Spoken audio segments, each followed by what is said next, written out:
Oh, hello. Hello, MP. How's it going? Oh, let me see. Make sure my sound's good. Hello, MP. How's it going? Oh, I need to turn this up. I need to turn this up. Up, up, up, up, up, up, up. Test? I think that's good. What do you think? That good? Let's see. Oh, I need to turn this up. I need to turn this up. Up, up, up, up, up, up, up. Test? Yeah, that's good. Okay, gotta make sure that's what. How you doing, man? Hang on, I think let me do something real quick. This is driving me crazy.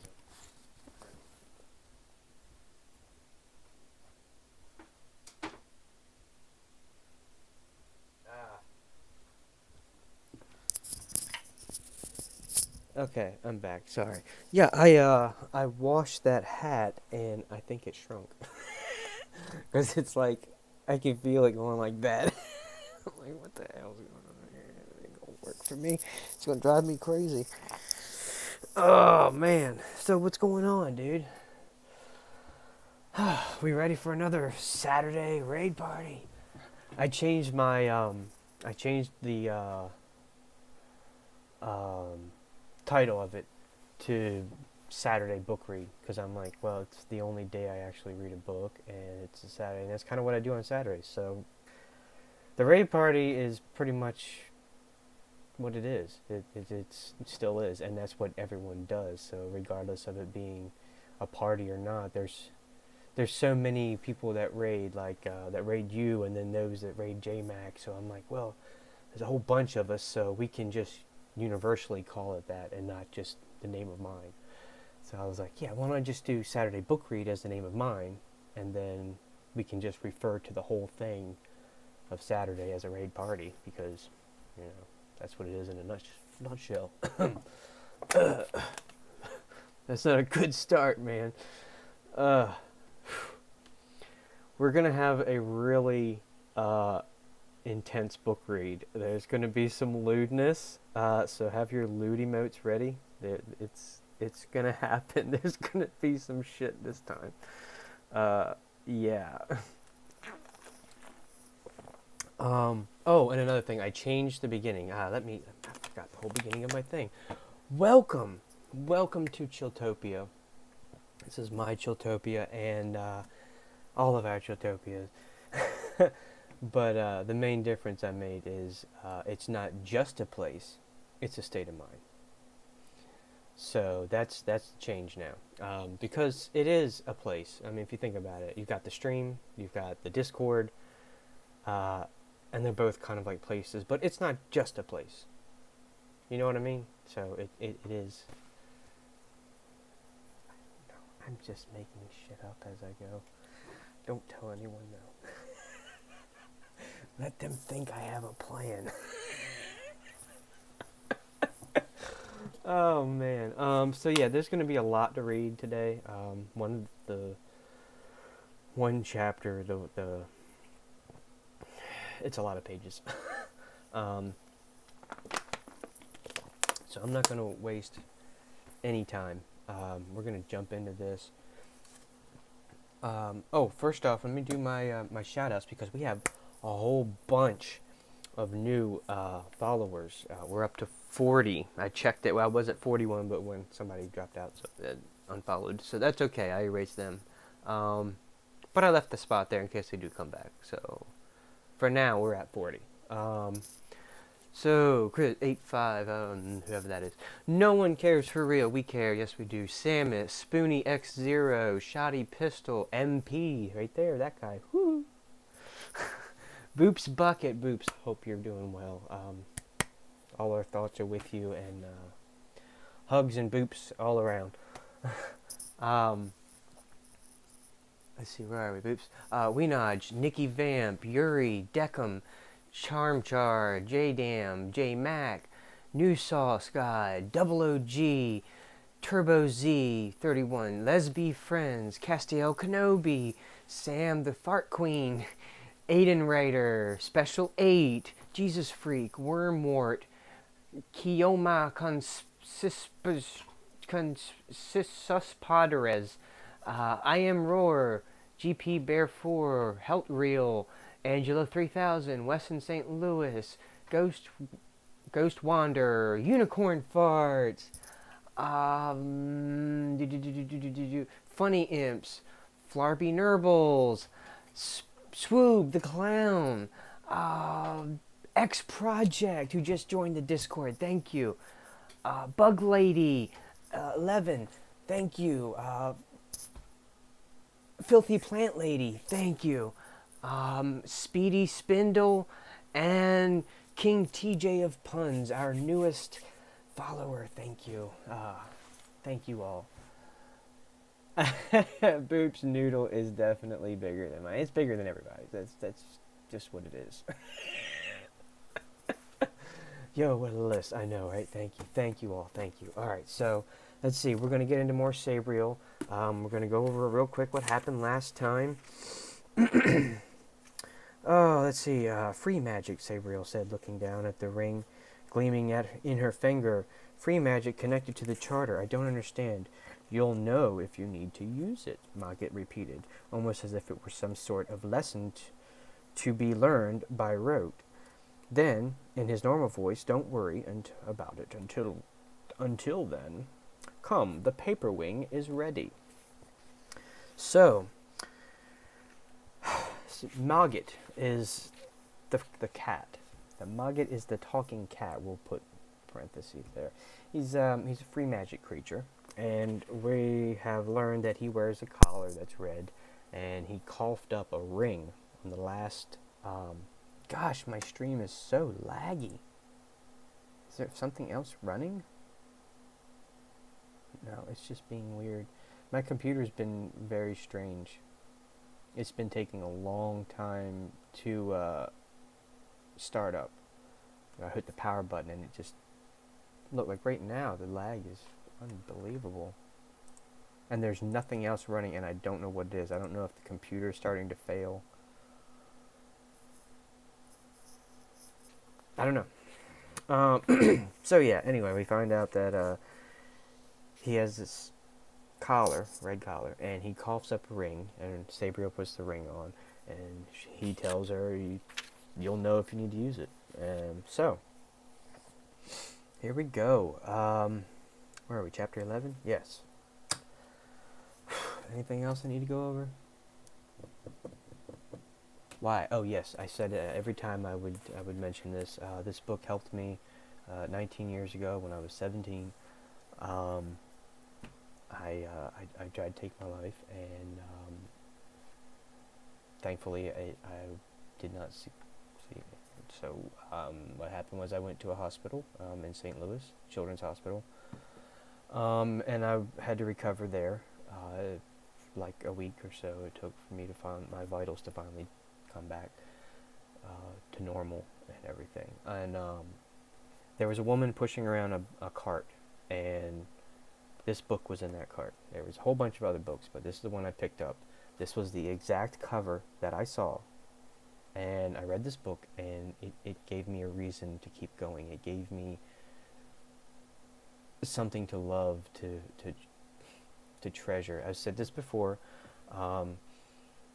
If you're out there and you're having trouble and you don't know where to go next, just find something that keeps you going. Whether it's a book, a movie, a TV show, anime, a video game, painting, art, writing, whatever. There's tons of stuff out there. Just find one of those, just one thing, and keep doing that. Just keep doing that. And the lights just flashed. Uh-oh. That's not good. So yeah, just find one thing and just keep going. And when you get older, you're going to look back, and those things that kept you going, you'll treasure those things for the rest of your life. Just like this book, for example. I some people might not get it. Some people think whatever. It's a really awesome book, and yeah. So this is a mature audiences, but you're gonna have plenty of chances to say lewd stuff. Just don't go too overboard, please. Speaking of outlets, yeah, healthy outlets and the lights flash. Like, oh yeah, yeah, it's good. Not gonna be healthy today. It's gonna be lewd.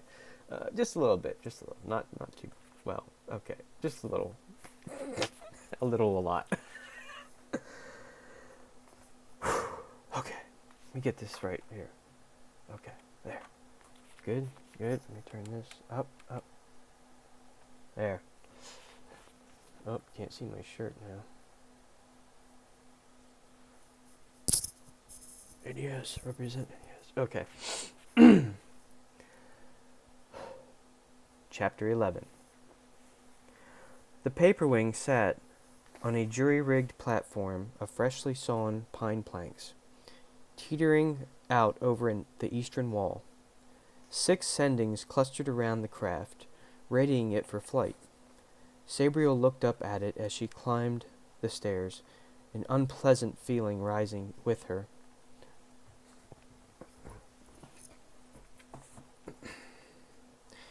She had been expecting something similar to an aircraft that had begun to be common in Ancelstier. Like the biplane that had performed aerobatics at the last Waverly College Open Day. Something with 2 wings, rigging, and a propeller, though she had assumed a magical engine rather than a mechanical one. But the Paperwing didn't look anything like an Ancelstierian airplane. It most closely resembled a canoe, with hawk wings and a tail. On closer inspection, Sabriel saw that the central fuselage was probably based on a canoe. It was tampered at each end and had a center hole for a cockpit. Wings sprouted on each side of this canoe shape, long, swept-back wings that looked very flimsy. The wedge-shaped tail didn't look much better. Sabriel climbed the last few steps with sinking expectations. The construction material was now clear. It was the craft's name. The whole thing was made up from many sheets of paper, bonded together with some sort of laminate, painted powder blue with silver bands around the fuselage and silver stripes along the wings and tail. It looked pretty, decorative, and not at all airworthy.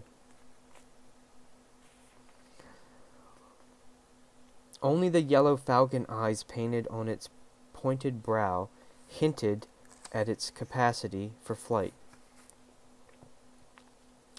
Sabriel looked at the Paperwing now, and then out at the waterfall beyond. Now, fed by floodwaters, it looked even more frightening than usual.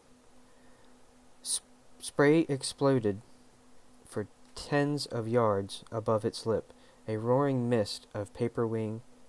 The Paperwing would have to fly through before it reached the open sky beyond. Sabriel didn't even know if it was waterproof. How often was this thing flown before? She asked nervously. Intellectually, she accepted that she would soon be sitting in the craft, to be launched out towards the crashing waters, but her subconscious and her stomach seemed very keen on to stay firmly on the ground. "Many times," replied Mogget, easily jumping from the platform to the cockpit. His voice echoed there for a moment, till he climbed back up, cat face propped on the rim. "The Abhorsen who made it once flew it to the sea and back in a single afternoon. But she was a great weather witch, and could work the winds. I don't suppose—" "No," she said, made aware of another gap in her education. She knew that wind magic was largely whistled charter marks, but that was all. "No, I can't." "Well," continued Mogget, after a thoughtful pause, The paper wing does have some elementary charms to ride the wind. You'll have to whistle them, though. You can whistle, I trust. Sabriel ignored him. All necromancers had to be musical, had to be able to whistle, to hum, to sing. If they were caught in death without bells or other magical instruments, their vocal skills were the weapon of last recourse. A sending came and took her pack, helping her to wrestle it off. Then, stowing it in the rear of the cockpit, another took Sabriel's arm and directed her to what appeared to be a leather half-hammock strung across the cockpit, obviously the pilot's seat. It didn't look terribly safe either, but Sabriel forced herself to climb in, after giving her scabbard sword into the hands of yet another sending. Surprisingly, her feet didn't go through the paper-laminated floor. The material even felt surprisingly solid, and, after a minute of squirming, swaying, and adjustment, the hammock seat was very comfortable. The sword and scabbard were slid into a receptacle at her side, and Mogget took up a position on top of the straps holding down her backpack, just behind her shoulders, for the seat made her recline so far she was almost laying down. From her new eye level, Sabriel saw a small oval mirror of silvered glass, fixed just below the cockpit rim.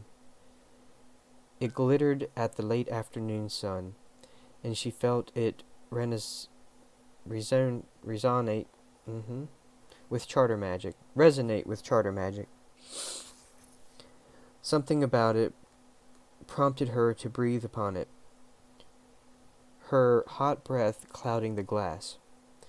It stayed misted for a moment, then a charter mark slowly appeared, as if a ghostly finger was drawn across the clouded mirror. Sabriel studied it carefully, absorbing its purpose and effect. It told her of the marks that would follow, marks to raise the lifting winds, marks for descending in haste, marks to call the wind from every corner of the compass rose.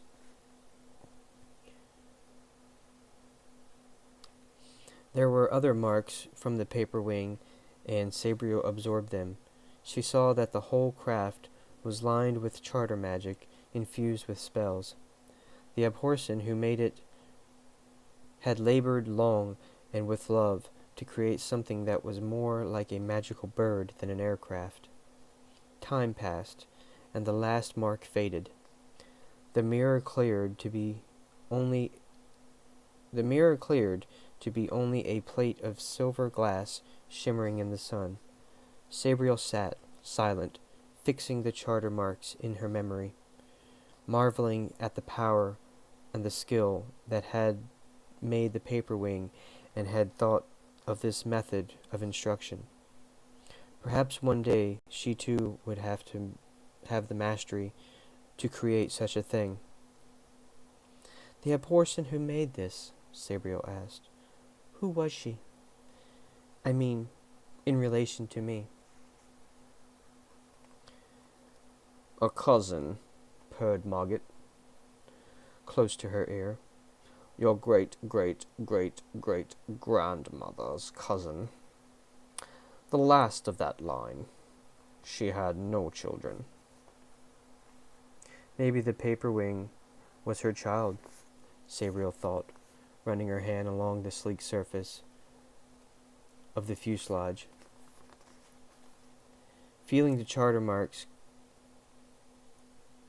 quiescent in the fabric, she felt a lot better about their forthcoming flight. We'd best hurry, Mogget continued.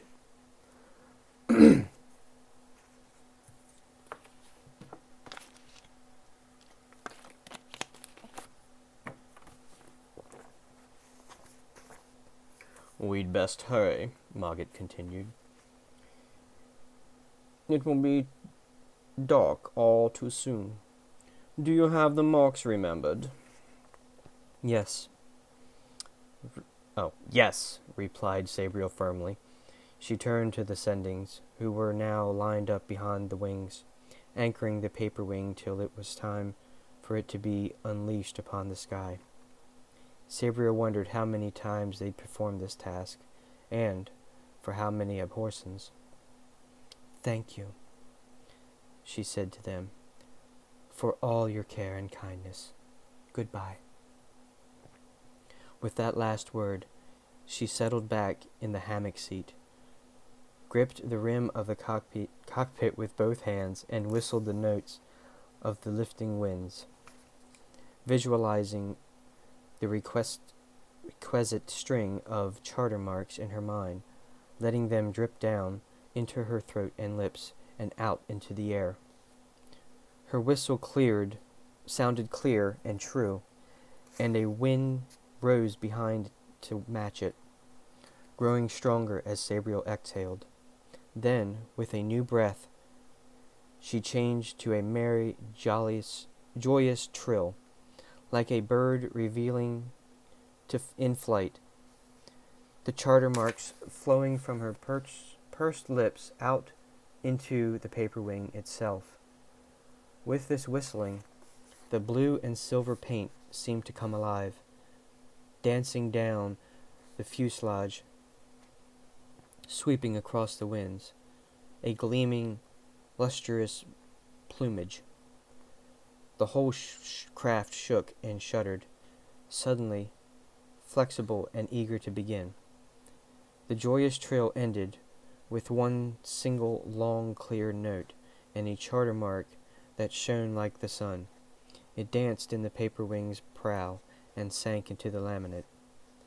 A second later, the yellow eyes blinked, grew fierce and proud, looking up to the sky ahead. The Sendings were struggling now, barely able to hold the paper wing back. The lifting wind grew stronger still, plucking at the silver-blue plumage, thrusting it forward. Sabriel felt the paper wing's tension, the contained power in its wings, the exhilaration of the last moment when freedom is assured. "Let go!" she cried, and the Sendings complied. The paper wing leaped up into the air, into the arms of the wind, and out and upwards, splashing through the spray of the waterfall as if it were no more than a spring shower, flying out into the sky and the broad valley beyond. It was quiet and cold, 1,000 feet or more above the valley. The paper wing soared easily, the wind firm behind it. The clear sky above, save for the faintest wisp of cloud. Sabriel reclined in her hammock seat, relaxing, running the charter marks she'd leaned over and over in her mind, making sure she had them properly pigeonholed. She felt free and somehow clean, as if the daggers of the last few days were dirt, washed away by the following wind. "Turn more to the north," Margaret's voice suddenly said behind her, disturbing her carefree mood. "Do you recall the map?" "Yes," replied Sabriel. "Shall we follow the river? The Raderlin, it's called, isn't it? It runs northeast most of the time." Margaret didn't reply at once, though Sabriel heard his purring breath close by. He seemed to be thinking. Finally, he said, "Why not? We may as well follow it to the sea. It branches it into the delta. There, so we can find an island to camp on tonight." "Why not just fly on?" asked Sabriel cheerily. "We could be in Belshire by no, we could be in Belshire by tomorrow night, if I summon the strongest winds." "The paper wing does not fly at night," Mogget said shortly. "Not to mention that you would almost certainly lose control of the stronger winds. It is much more difficult than it seems at first. And the paper wing is much too conspicuous anyway. Have you no common sense, Abhorsen?" "Call me Sabriel," Sabriel replied equally shortly. "My father is Abhorsen." "As you wish, mistress," Mogget said. The mistress sounded extremely sarcastic. The next hour passed in belligerent silence. But Sabriel, for her part, soon lost her anger in the novelty of flight.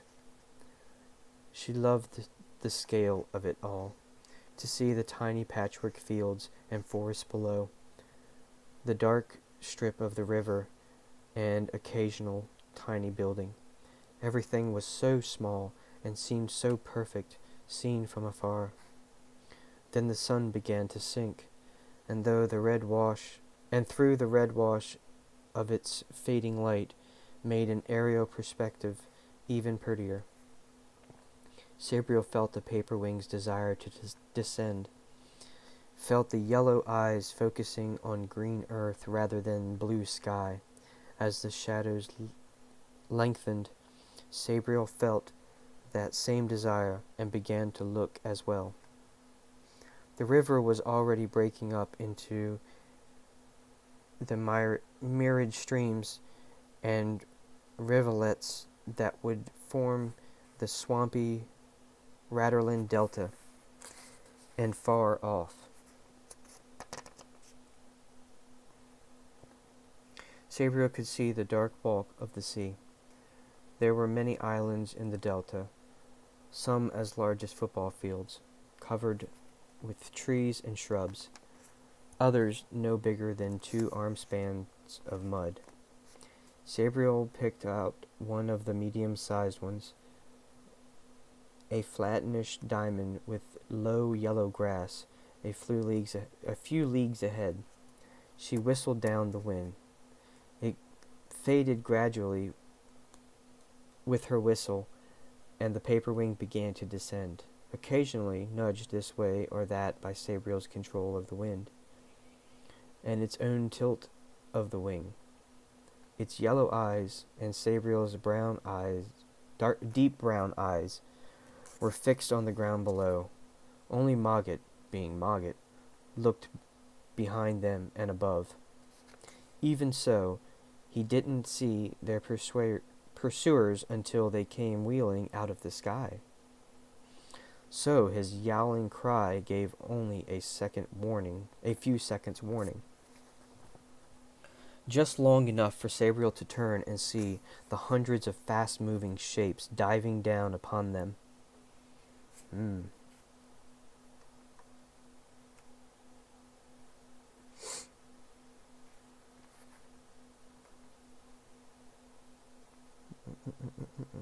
Instinctively, she conjured charter marks in her mind, mouth pursed, whistling the wind back up, turning them to the north.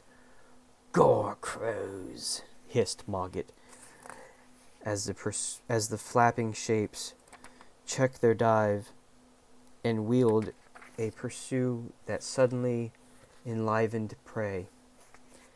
"Yes," shouted Sabriel, though she wasn't sure why she answered. Her attention was all on the gore crows, trying to gauge whether they'd intercept or not.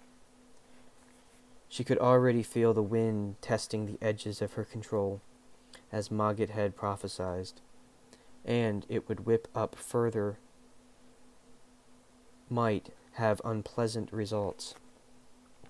But she could also feel the presence of the gore crows, feel the admixture of death and free magic that gave life to their rotten skeletal forms. Gore crows didn't last very long in the sun and wind. These must have been made the previous night. A necromancer has trapped quite ordinary crows, killing them with ritual and ceremony, before infusing the bodies with the broken, fragmented spirit of a single dead man or woman. Now they had truly carrion birds guided by a single or stupid intelligence. They flew by force of free magic and killed by force of numbers. Despite their quickness in calling the wind, the flock was still closing rapidly. They dived from high above and kept their speed, the wind stripping feathers and putrid flesh from their spell-woven bones. Bones. For a moment, Sabriel considered turning the paperwing back into the very center of this great murder of crows, like an avenging angel armed with sword and bells. But there were simply too many gore crows to fight, particularly from an aircraft speeding along several hundred feet above the ground. One over-eager sword thrust would mean a fatal fall if the gore crows didn't kill her on the way down. "I'll have to summon a greater wind," she yelled at Mogget, who was now sitting up on her pack, fur bristling, yowling challenges at the crows. They were very close now, flying in an eerily exact formation. Two long lines, like arms outstretched to snatch the fleeing paperwing from the sky. Very little of their once black plumage had survived their rushing dive, white bone shining through in the last light of the sun, but their beaks were still glossy black and gleaming sharp, and Sabriel could now see that the red glints of their fragmented dead spirit in their empty sockets of their eyes. Mogget didn't reply. Possibly he hadn't even heard her above the yowling, or his yowling, and the gore crows cawing as they closed in the last few yards to attack, a strange hollow sound, as dead as their flesh. For a second of panic, Sabriel felt her dry lips unable to purse. She then wet them, and the whistle came, slow and erratic. The charter marks felt clumsy and difficult in her head, as if she were trying to push a heavy weight on badly made rollers. Then, with a last effort, they came easily, flowing into her whistled notes. Unlike her earlier gradual summonings, this wind came with the speed of a slamming door, howling up behind them with frightening violence, picking up the paperwing and shunting it forward like a great wave lifting up a slender boat. Suddenly, they were going so fast that Sabriel could barely make out the ground below, and the individual islands of the delta merged into one continuous blur of motion. Eyes closed in protective slits, she craned her head around, the wind striking her face like a vicious slap. The pursuing gore crows were all over the sky now, formation lost, like small black stains against a red and purple sunset. They were flapping uselessly, trying to come back together, but the paperwing was already a league or more away. There was no chance they could catch up. Sabriel let out a sigh of relief, but it was a sigh tempered with new anxieties. The wind was carrying them at a fearful pace, and it was starting to veer northwards, which it wasn't supposed to do. Sabriel could see the first stars twinkling now, and they were definitely turning towards the buckle. It was an effort to call up the charter marks again, the whistle the spell to ease the wind, and turn it back to the east, but Sabriel managed to cast it. But the spell failed to work. The wind grew stronger and shifted more, till they were careening straight towards the buckle, directly north. Sabriel hunkered down in the cockpit, eyes and nose screaming and face frozen, tried again, using all of her willpower to force the charter marks into the wind. Even to her whistle sounded feeble, and the charter marks once again vanished into what had now become a gale. Which had now become a gale. Sabriel realized she had totally lost control. In fact, it was almost as if the spell had the opposite effect, for the wind grew wilder, snatching the paper wing up in a great spiral, like a ball thrown between a ring of giants, each one taller than the last. Sabriel grew dizzy and even colder, and her breath came fast and shallow, trying to salvage enough air to keep her alive. She tried to calm the winds again, but couldn't gain the breath to whistle, and the charter mark slipped from her mind, till all she could do was desperately hang on to the straps of the hammock seat as the paper wing tried its best to ride the storm. Then, without warning, the wind ceased its upward dance. It just dropped, and with it went the paper wing. Sabriel fell upwards, strapped suddenly tight, and Mogget almost clawed through the pack in an effort to stay connected with the aircraft. Jolted by this new development, Sabriel felt her exhaustion burn away. She tried to whistle the lifting wind, but it too was beyond her power. The paper wing seemed unable to halt its headlong descent. It fell, nose tilting further and further forward, till it was diving almost vertically, like a hammer rushing to the anvil of the ground below.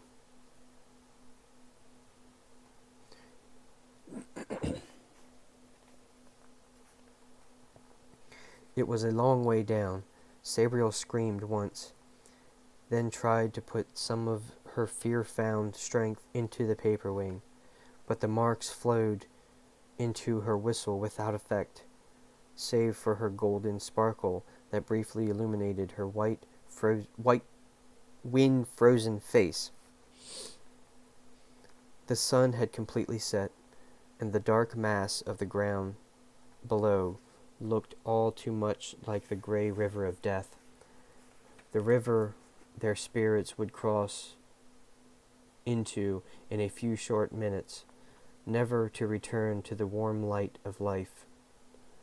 "Loosen my collar," mewed a voice at Sabriel's ear, followed by a curious sensation of Mogget digging his claws into her armor as he clambered into her lap. "Loose my collar." Sabriel looked at him, at the ground, at the collar.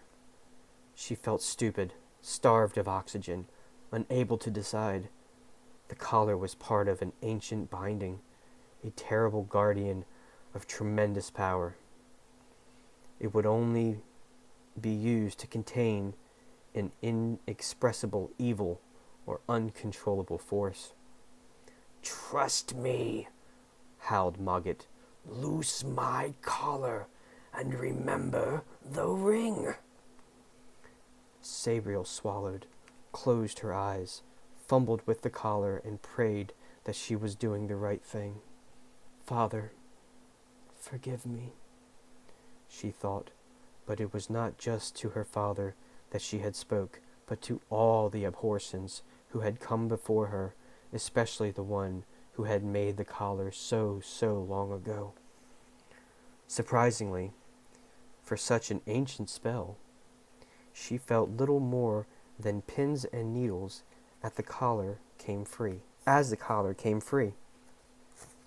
Then it was open and suddenly heavy, like a lead rope or a ball and chain.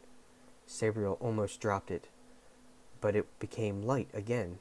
Then it's insubstantial. When Sabriel opened her eyes, the collar had simply ceased to exist. Mogget sat still on her lap.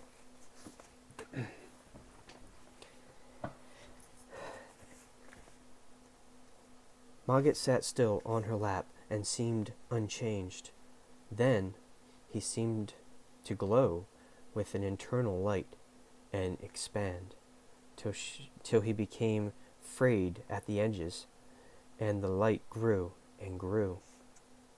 Within a few seconds, there was no cat shape left, just a shining blur too bright to look at. It seemed to hesitate for a moment, and Sabriel felt its attention flicker between aggression towards her and some inner struggle. It almost formed back into the cat shape again, then suddenly split into 4 shafts of brilliant white. One shot forward, one aft, and the 2 seemed to slide into the wings. Then the whole paper wing shone with fierce, bright, white brilliance, and it abruptly stopped its headlong dive and leveled out. Sabriel was flung violently forward, body checked by straps, but her nose almost hit the silver mirror, neck muscles cording out with an impossible effort to keep her head still. Despite this sudden improvement, they were still falling. Sabriel, hands now clasped behind her savagely aching neck, saw the ground rushing up to the horizon. Up to fill the horizon. Treetops suddenly appeared below, the paper wing imbued with the strange light, just clipping through the upper branches with a sound like hail on a tin roof. Then they dropped again. Skimming scant yards above what looked like a cleared field, but still too fast to land without total destruction. Mogget, or whatever Mogget had become, braked the paper wing again in a series of shuddering halts that added bruises on top of bruises. For the first time, Sabriel felt an incredible relief of knowing that they would survive. One more braking effort, and the paper wing would be safely down, to skid a little in a long, soft grass of the field. Mogget braked, and Sabriel cheered as the paper wing gently lay its belly on the grass and slid to what should have been a perfect landing, but the cheer suddenly became a shriek of alarm as the grass parted to reveal a lip of an enormous dark hole directly in their path. Too low to rise, and now too slow to glide over, the hole at least 50 yards across, the paper wing reached the edge, flipped over, and spiraled towards the bottom of the hole, hundreds of feet below.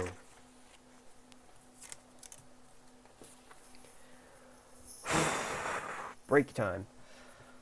Ugh. Okay.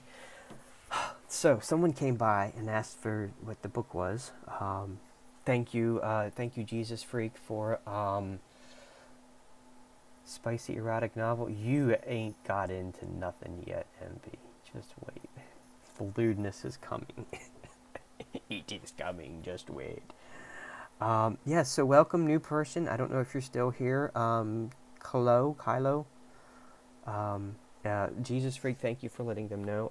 I have the thing here, but thank you for letting them know.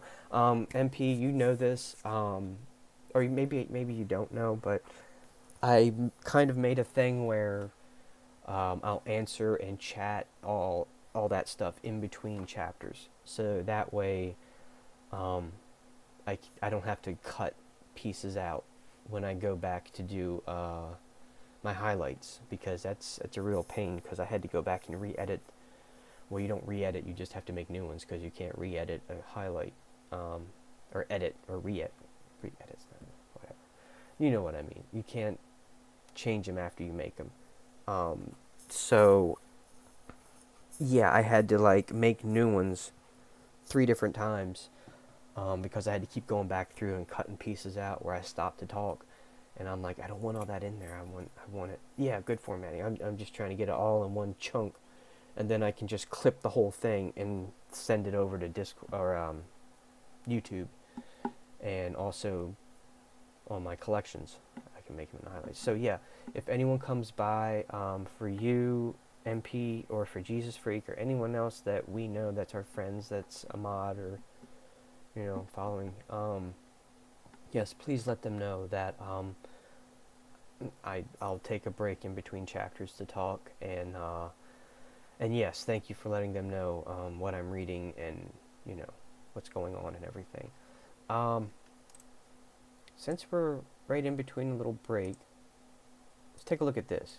Is this going to work?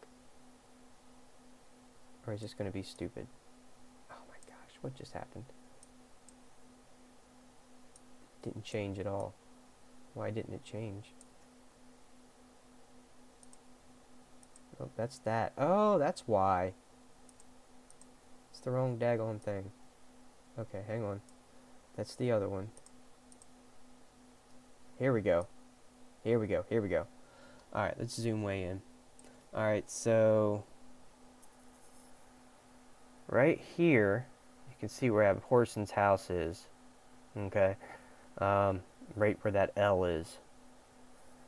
Yeah. And so they're flying that away. So, yeah, just to give you an idea. And if you look close, actually right here, Whole Hollow right there. Right, like here, something like that. I think that's where we're ending up next. I believe. But we shall see if that's correct. I think it is. Anyway, so that's there. Let me go back. List.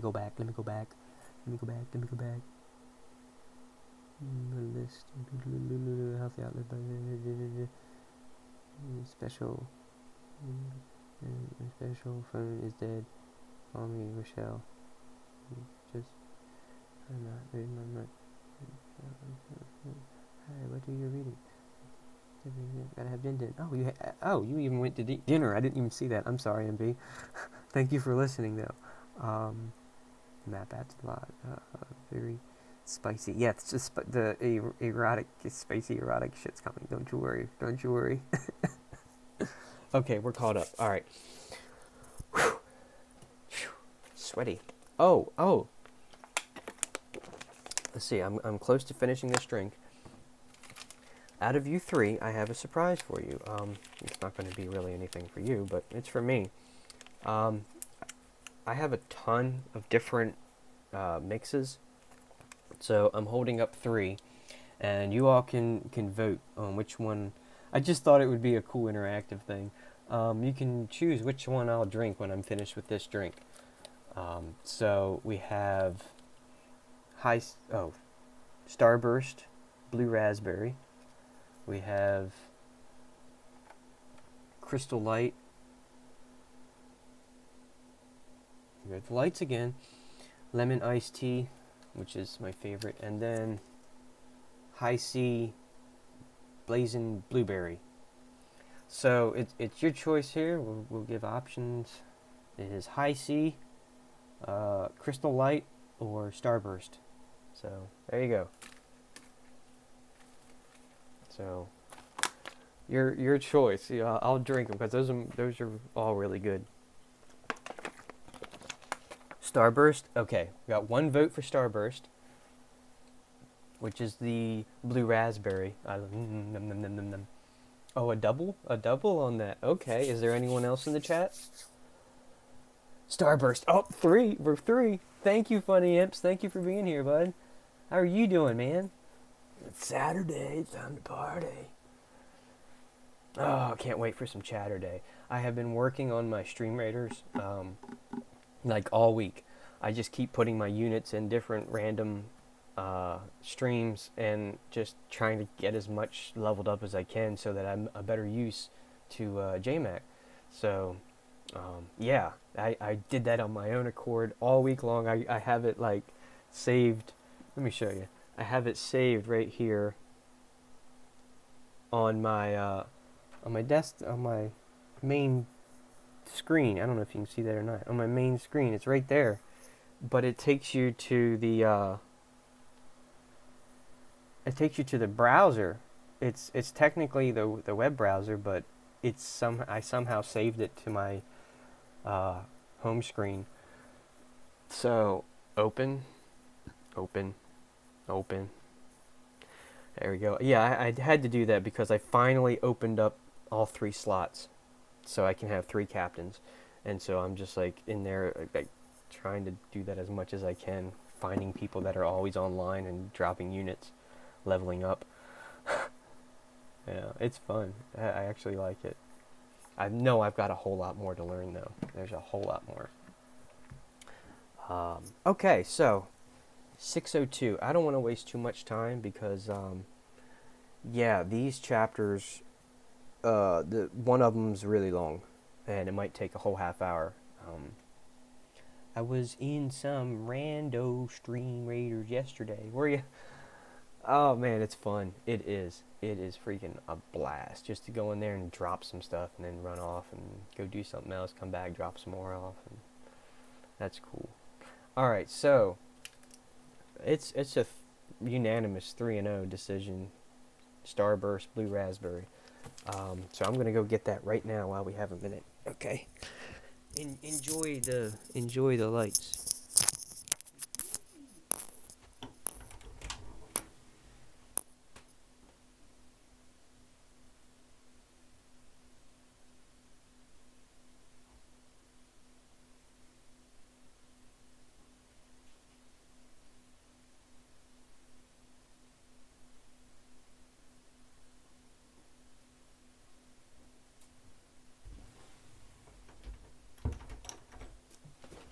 Okay.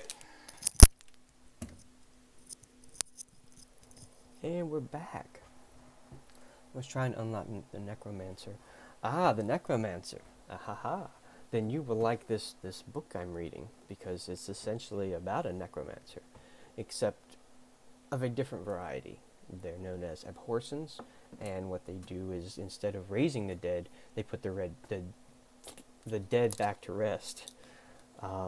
So yeah, it's pretty cool. I think you might like that. If you want to check it out anytime, if you go to my page and go to my videos, under my collections, I have every chapter that I've read so far are all there. So you can go back and listen to it whenever you want, and it's all cut into segments where it's just chapters and it's not me talking and everything. So it's, yeah, you can breeze through that anytime you want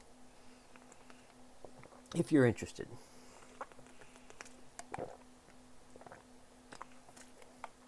That'll do. Oh, let's do the color check. Nice clear white.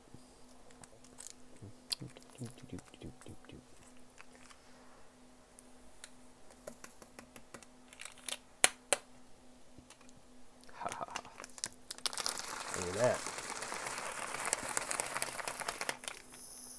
Woohoo! It's like the ocean. Looks like, what is that?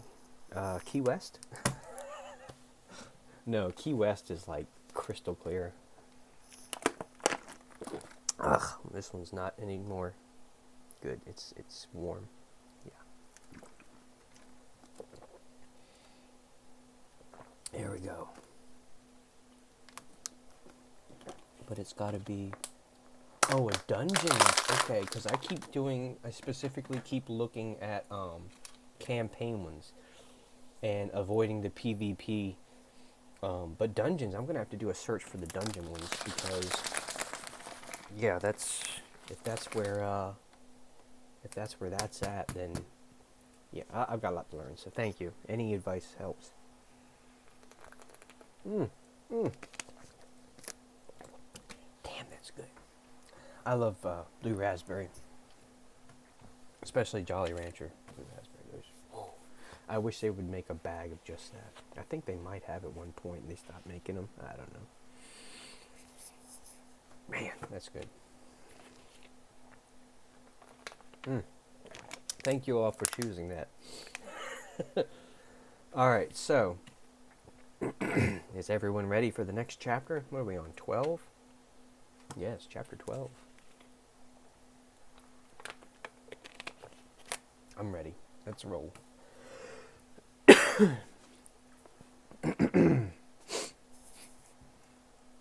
make sure this is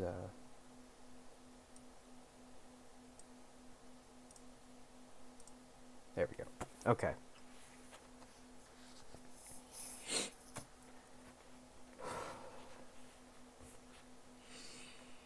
Chapter 12. Sabriel regained consciousness slowly, her brain fumbling for connections to her senses. Hearing came first, but that only caught her own labored breathing, and the creak of her armored coat as she struggled to sit up.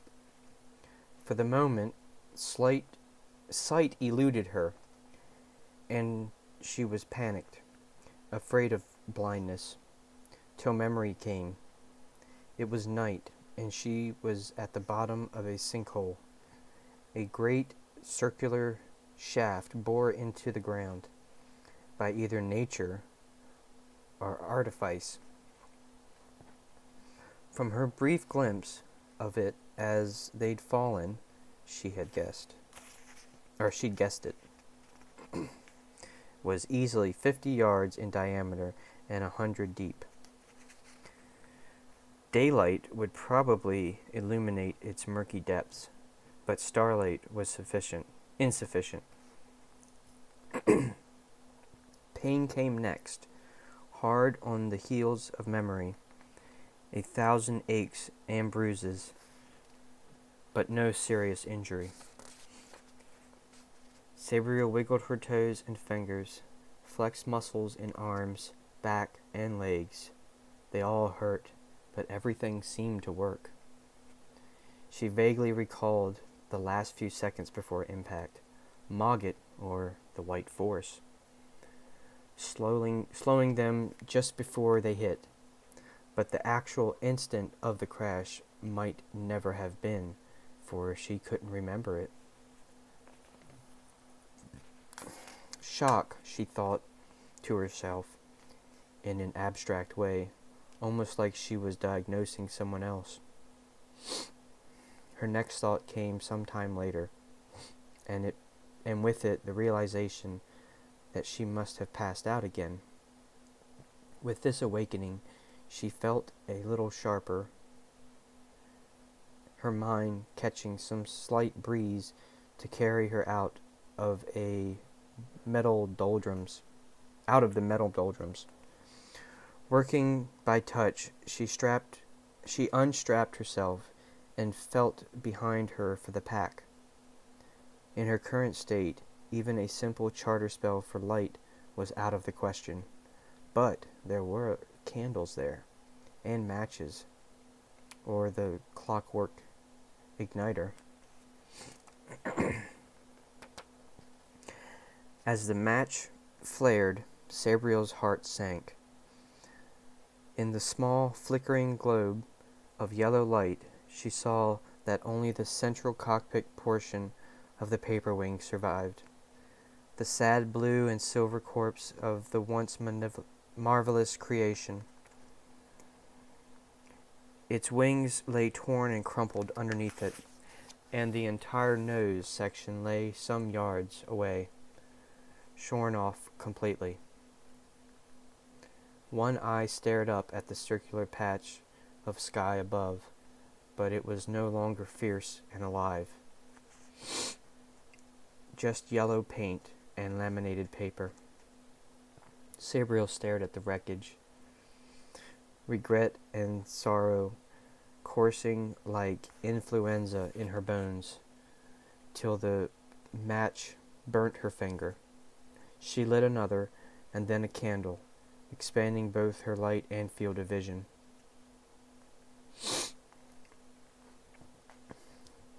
More small pieces of the paper wing were strewn over a large, open, flat area.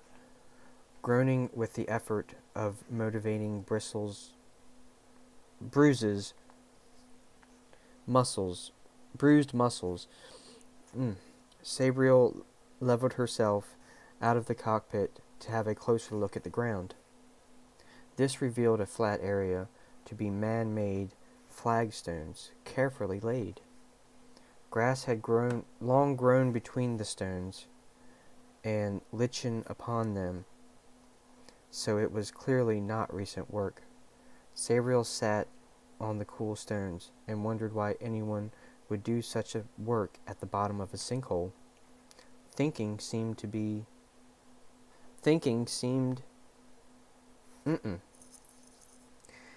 about that seemed to kickstart her befuddled wits, and she started to wonder about a few other things.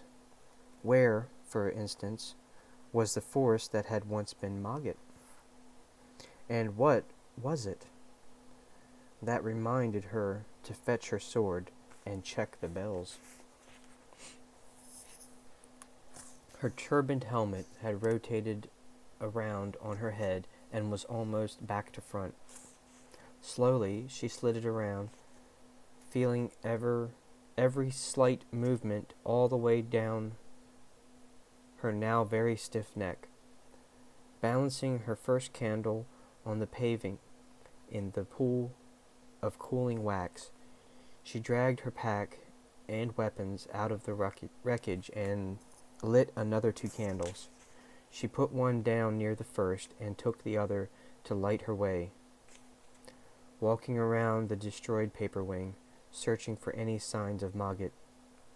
At the dismembered prow of the craft, she gently touched the eyes, wishing she could close them. "I am sorry," she whispered. "Perhaps I will be able to make a new paper wing one day. There should be another to carry on your name." "Sentiment abhorsen," said a voice somewhere behind her. A voice that managed to sound like Mogget, and not all like him at the same time. It was louder, harsher, less human, and every word seemed to crackle like the electric generators she'd used in Waverly College science classes. "Where are you?" asked Sabriel, swiftly turning. The voice had sounded close, but there was nothing visible within the sphere of candlelight. She held her own candle higher and transferred it to her left hand. "Here," snickered the voice, and Sabriel saw lines of white fire run out from under the ruined fuselage, lines that lit the paper laminate as they ran, so that within a second the paper wing was burning fiercely, yellow-red flames dancing under thick white smoke, totally obscuring whatever had emerged from under the stricken craft. No death sense twitched, but Sabriel could almost smell the free magic. Tangy, unnatural, nerve jangling, tainting the thick odor of natural smoke.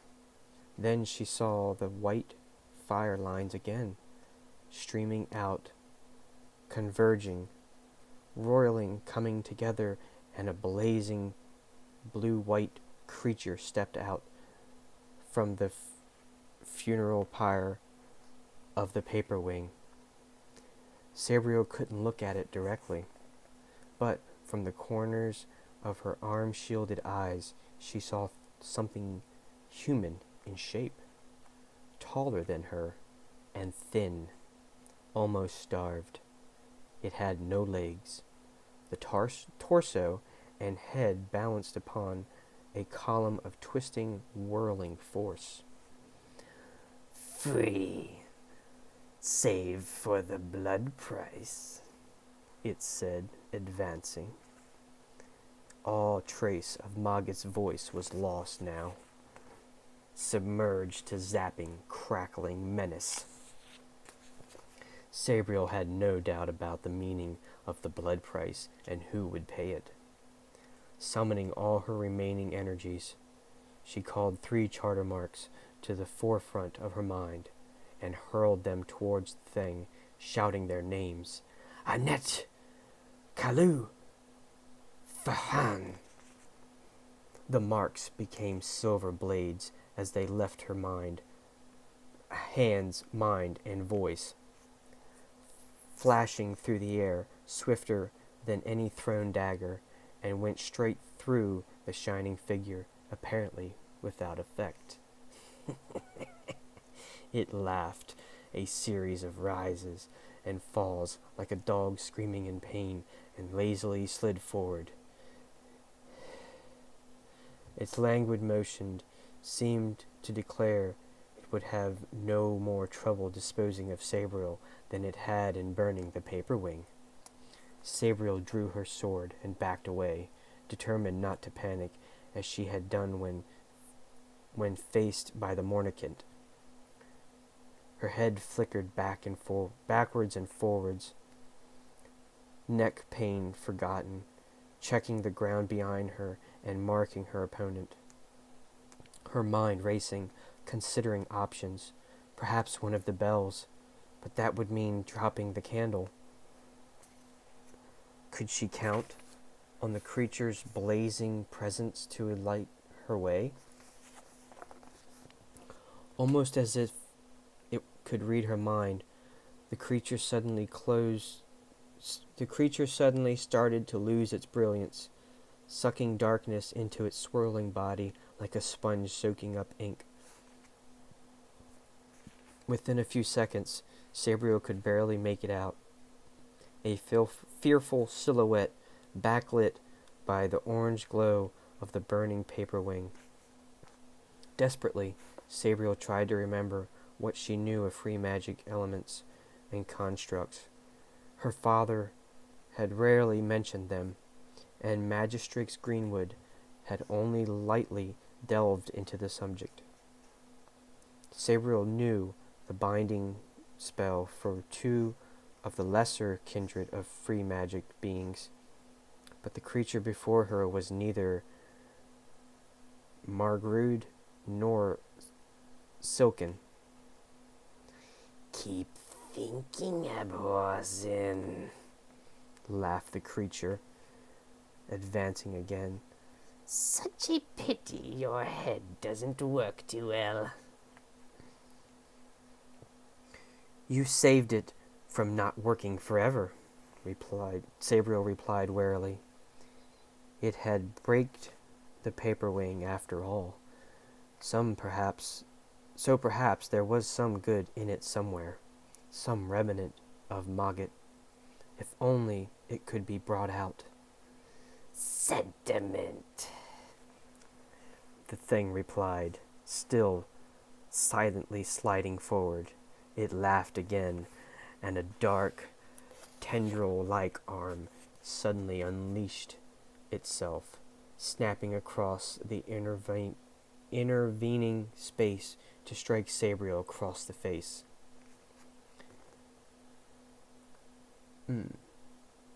A memory now purged, it added as Sabriel staggered back from a second attack, sword flashing across to parry. Unlike the silver spell darts, the charter-etched blade did connect with the unnatural flesh of the creature, but it had no effect apart from jarring Sabriel's arm. Her nose was bleeding too, a small and salty flow stinging her wind-chafed lips.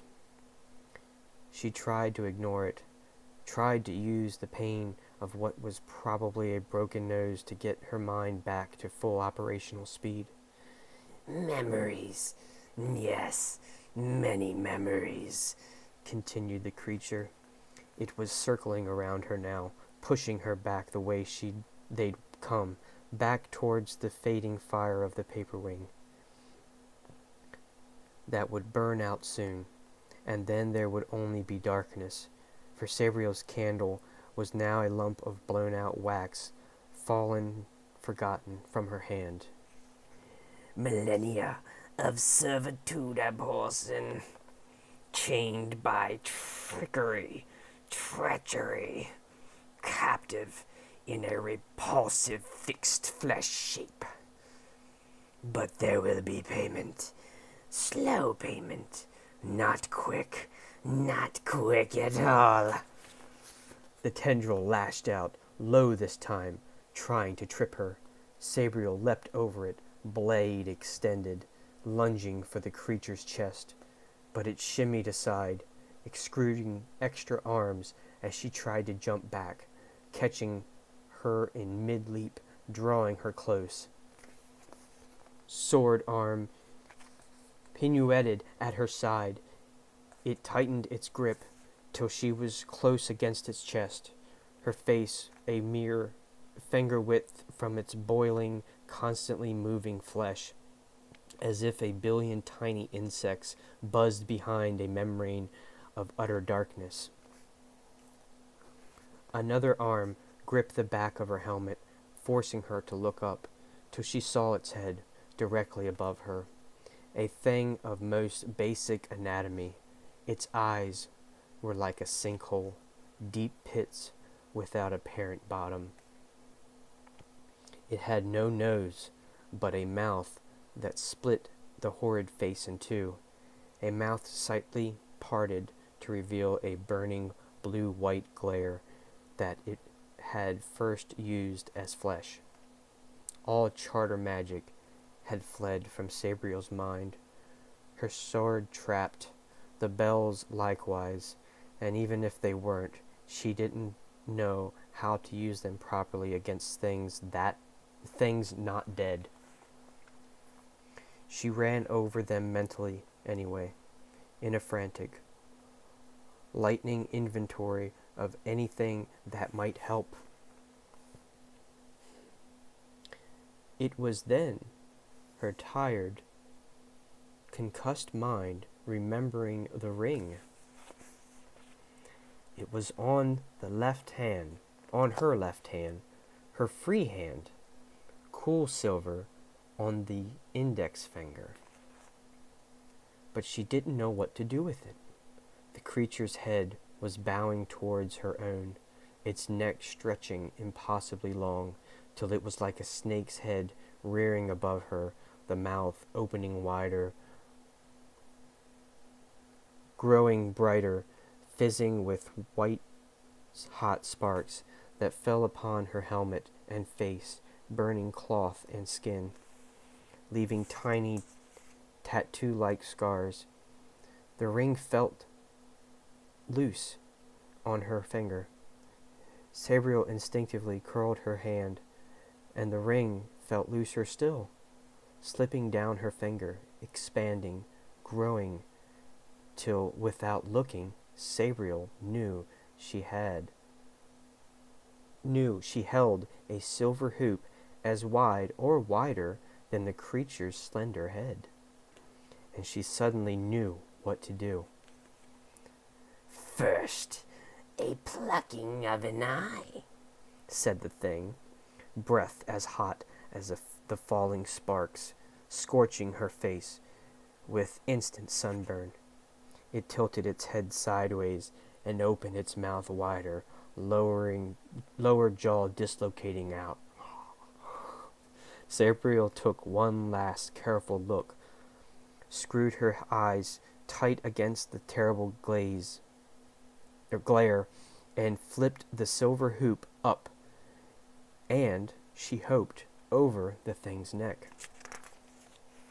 For a second, as the heat increased, and she felt a terrible burning pain against her eye, Sabriel thought she'd missed. Then the hoop was wrenched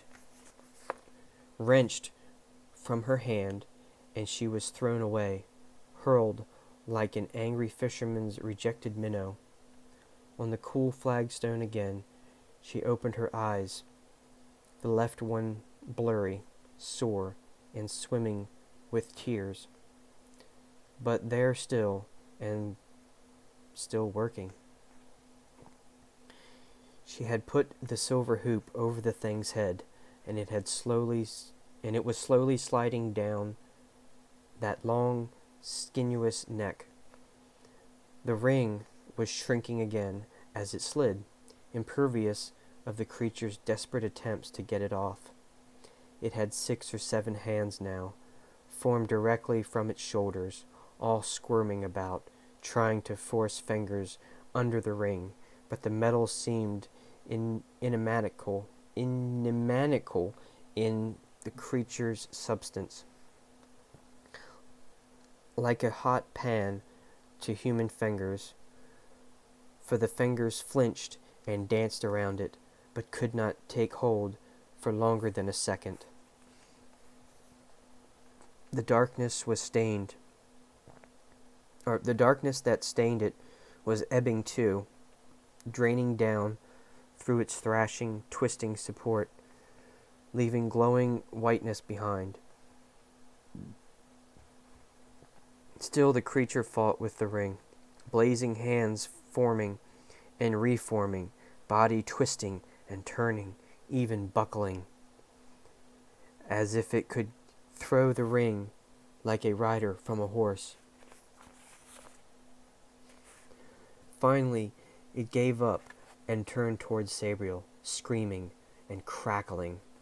2 long arms sprang out from it, reaching towards Sabriel's sprawling body, talons growing from the hands, racking the stone with deep gouges as they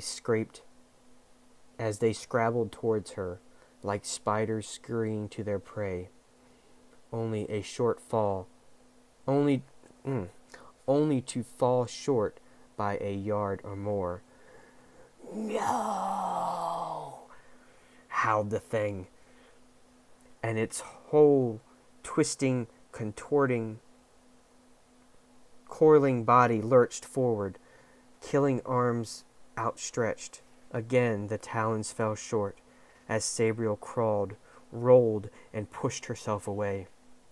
Then the silver ring contracted once more, and a terrible shout of anguish, rage, and despair came from the very center of the white, flaming thing. Its arms suddenly shrank back to its torso, the head fell into its shoulders, and the whole body sank into an amorphous blob of shimmering white, with a single, still large, silver band around the middle. The ruby glittering like a drop of blood.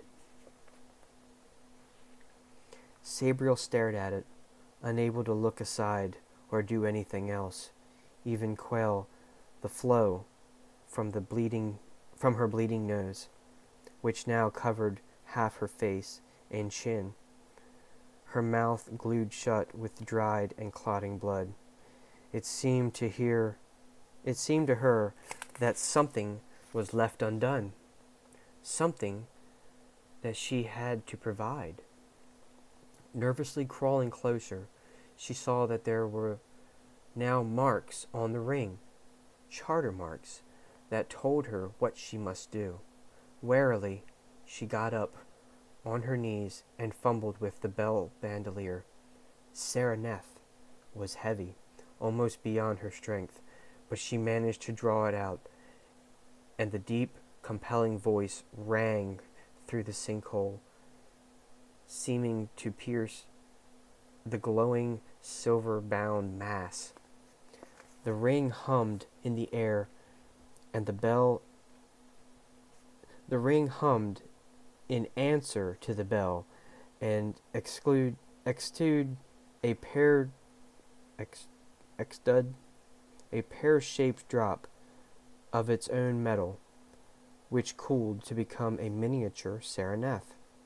At the same time, the ring changed color and consistency. The ruby's color seemed to run, and the red wash spread through the silver. It was now dull and ordinary, no longer a silver band, but a red leather collar, with a miniature Sereneth bell.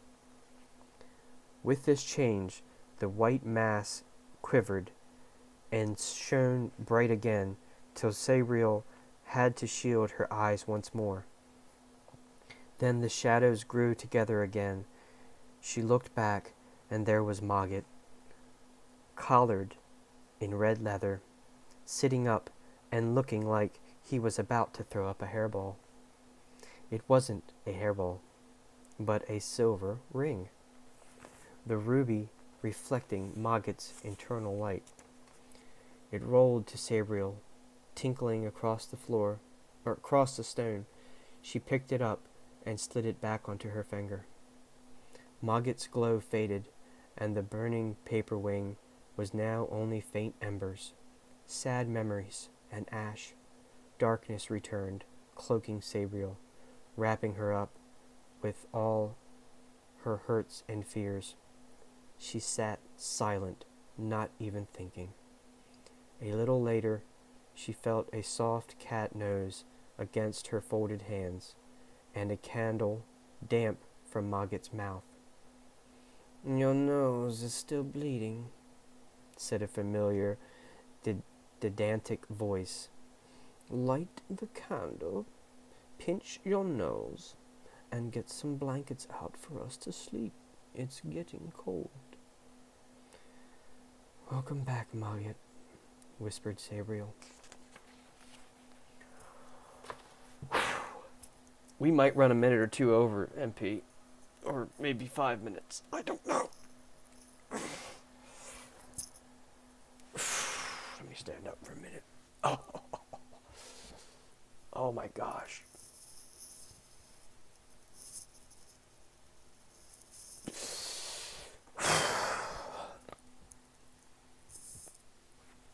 Okay. We don't have much time. Bye, Jesus Freak. Thank you for hanging out. I'm gonna miss you. Feel free to jump back on the VODs and find out what happened next. Alright, so we've got 25 minutes, and I don't know if that's going to be enough to get through the next chapter, but we're going to try to. Because it's the lewd part, and I said there was going to be lewdness, so yeah. Here we go. I'm not wasting any time. We gotta jump through it, because this is a long chapter. A very long chapter. Okay. Chapter 13. Neither Sabriel nor Mogget mentioned the happenings of the previous night when they awoke. Sabriel, bathing her seriously swollen nose in an inch of water from the canteen, found that she didn't particularly want to remember a waking nightmare, and Mogget was quiet, in an apologetic way. Despite what happened later, freeing Mogget's alter ego, or whatever it was, had saved them from certain destruction by the wind. As she'd expected, dawn had brought some light to the sinkhole, and as the day progressed, this had grown to a level approximating twilight. Sabriel could read and see things close by quite clearly, but they merged into indistinct gloom 20 or 30 yards away.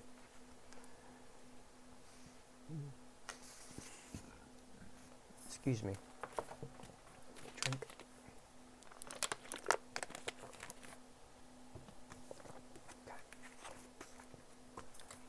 Not that the sinkhole was much larger than that, perhaps 100 yards in diameter. Not the 50 she'd guessed at when she was coming down. The entire floor of it was paved, with the circular drain in the middle, and there was several tunnel entrances into the sheer rock walls, tunnels which Sabriel knew she would eventually have to take, as there was no water in the sinkhole. There seemed little chance of rain either. It was cool, but nowhere near as cold as the plateau near Abhorson's house. The climate was mitigated by proximity to the ocean, and the altitude that could easily be sea level or below. For in daylight, Sabriel could see that the sinkhole was at least 100 yards deep. Still, with a half-full canteen of water gurgling by her side, Sabriel was quite content to slouch upon her slightly scorched pack and apply herbal creams to her bruises and a poultice of evil-smelling tanmaral leaves to her strange sunburn. Her nose was a different matter when it came to treatment. It wasn't broken, merely hideous, swollen, and encrusted with dry blood, which hurt too much to clean off completely.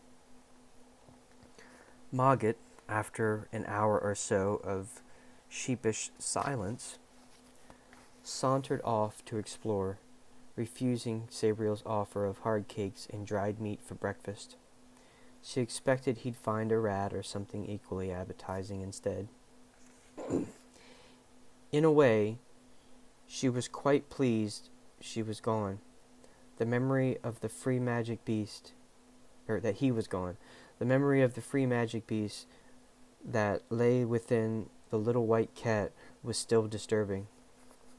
Even so, when the sun had risen to become a little disk surrounded by the greater circumference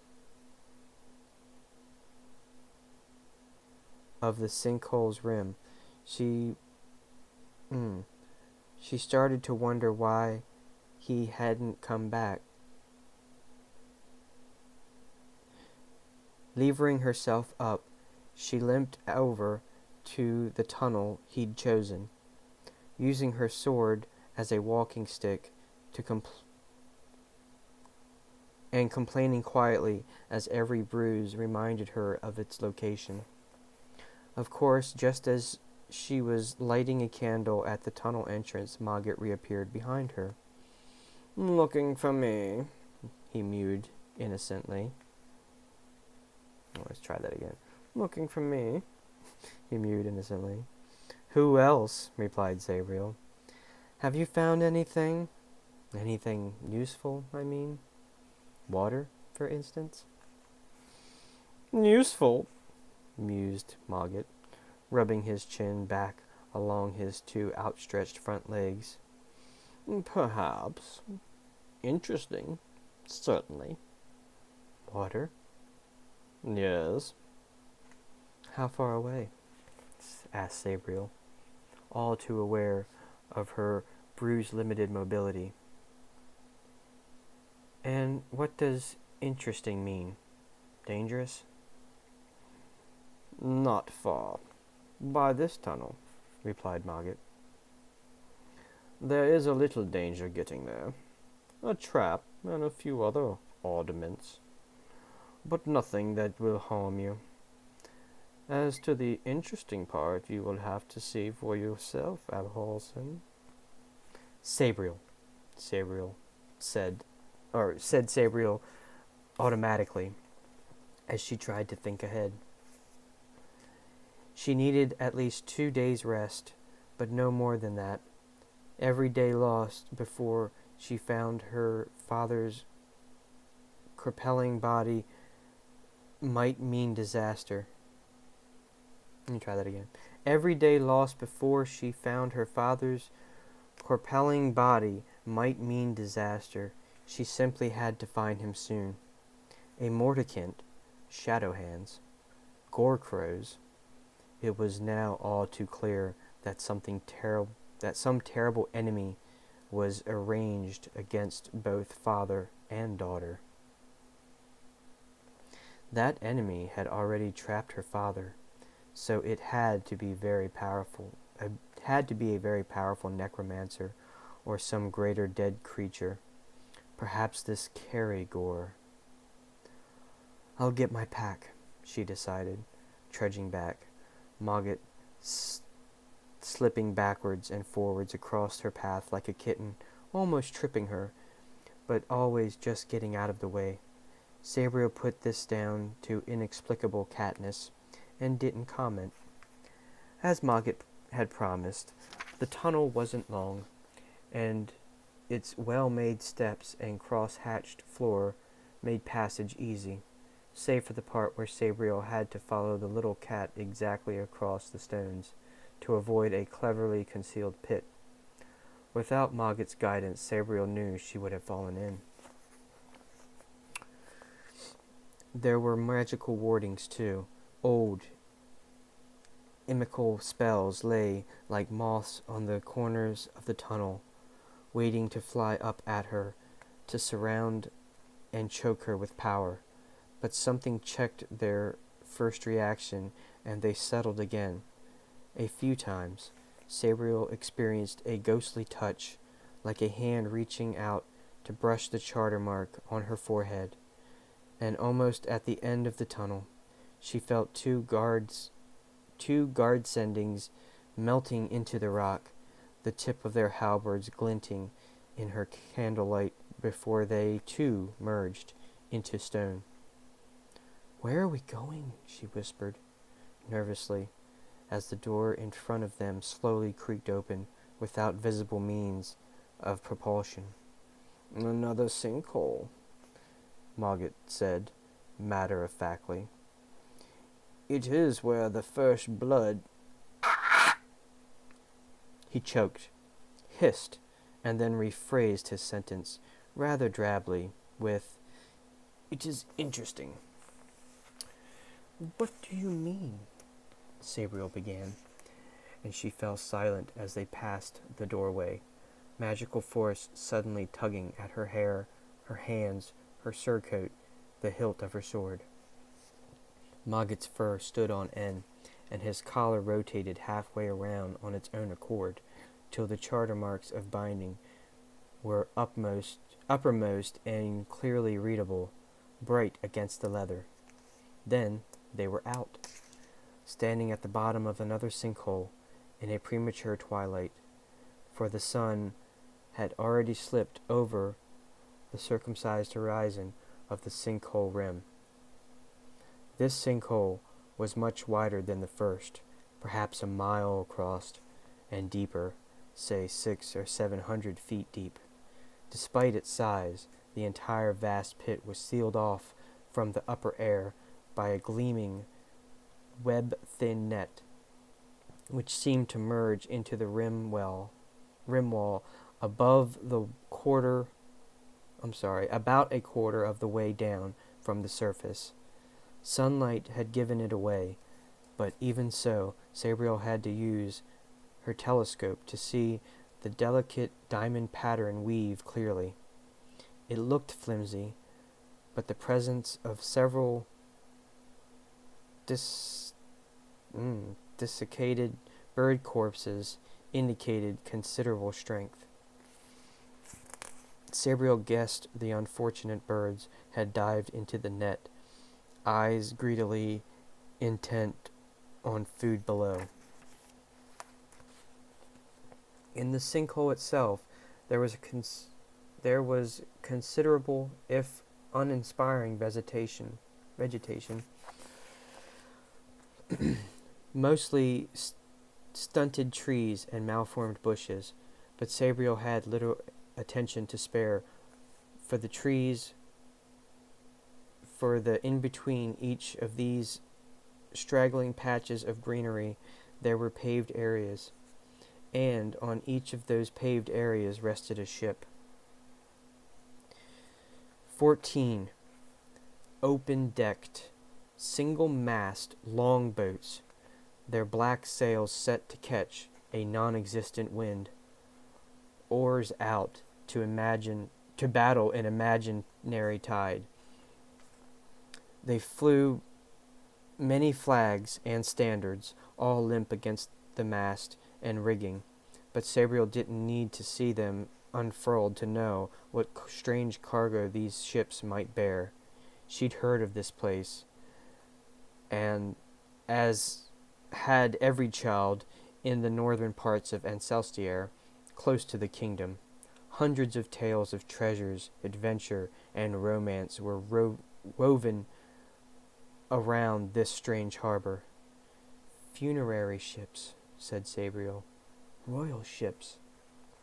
She had further confirmed that this was so, for there were binding spells woven into the very dirt her feet scuffed at the tunnel entrance, spells of final death that could only have been laid by an Abhorsen. No necromancer would ever raise any of the ancient rulers of the Old Kingdom. A famous burial ground of the first the kings and queens of the Old Kingdom, pronounced Mogget, after some difficulty. He danced around Sabriel's feet, then stood on his hind legs, and made expansive gestures, like a circus impresario in white fur. Finally, he shot off into the trees. Come on, there's a spring, spring, spring. He caroled as he leaped up and down in time with his words. Sabriel followed at a slower pace, shaking her head and wondering what had happened to make Mogget so cheerful. She felt bruised, tired, and depressed, shaken by the free magic monster, and sad about the paper wing. They passed close by to two of the ships on their way to the spring. Mogget led her a merry dance around both of them, in a mad circumvision of twists, leaps, and bounds, but the sides were too high to look in, and she didn't feel like shinning up an oar. She did pause to look at the figureheads, imposing men, one in his 40s, the other somewhat older. Both were bearded, had the same impervious eyes, and wore armor similar to Sabriel's, heavily festooned with medallions, chains, and other decorations. Each held a sword in his right hand, and an unfurling scroll that turned back on itself in their left, and heraldic representation of the charter. The third ship was different. It seemed shorter and less ornate, with a bare mast devoid of black sails. No oars sprang from its sides, and as Sabriel reached the spring that lay underneath its stern, she saw uncaulked seams between the planking and realized that it was incomplete. Curious, she dropped her pack by the little pool of bubbling water and walked around to the bow. This was different too, for the figurehead was of a young man, a naked young man, carved in perfect detail. Sabriel blushed a little, for it was an exact likeness, as if a young man had been transformed from flesh to wood. And her only prior experience of naked men was in a clinical cross-sections from biology textbooks. His muscles were lean and well-formed, his hair short and tightly curled against his head, his hands, well-shaped and elegant, were partly raised as if to ward off some evil. Here comes the lewd. Get the lewd emotes. Where's the lewd emotes? Get them ready. The detail even extended to an a circumcised penis, which Sabriel glanced at in an embarrassing way before looking back at his face.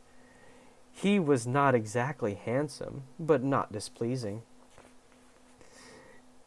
It was a responsible visage, with the shocked expression of someone who had been betrayed and only just realized it.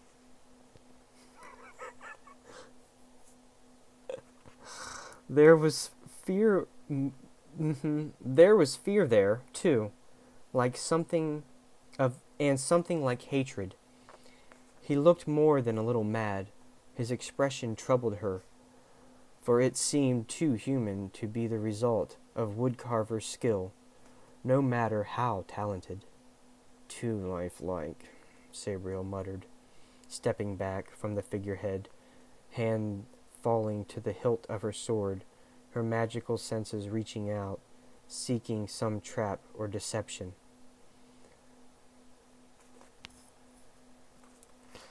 There was no trap, but Sabriel did feel something in or around the figurehead, a feeling similar to that of a dead revenant, but not the same, a niggling sensation that she couldn't place. Sabriel tried to identify it, while she looked over the figurehead again, carefully examining him from every angle. The man's body was an intellectual problem now. So she looked without embarrassment, studying his fingers, fingernails, and skin, noting how perfectly they were carved, right down to the tiny scars on his hands, the product of sword and dagger practice.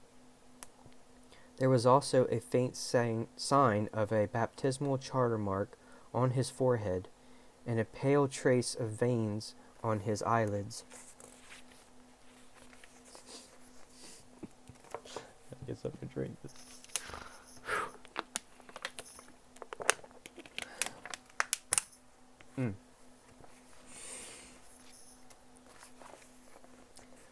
That inspection led her to certainty about what she detected. But she hesitated about the action that should be taken, and went in search of Mogget. Not that she put a lot of faith in advice or answers from that quarter, given his present propensity towards behaving as a fairly silly cat, though perhaps this was a reaction to his brief experience of being a free magic beast again. Something that might not have happened for a millennium. The cat form was probably a welcome relief. In fact, no advice at all could be had from Mogget.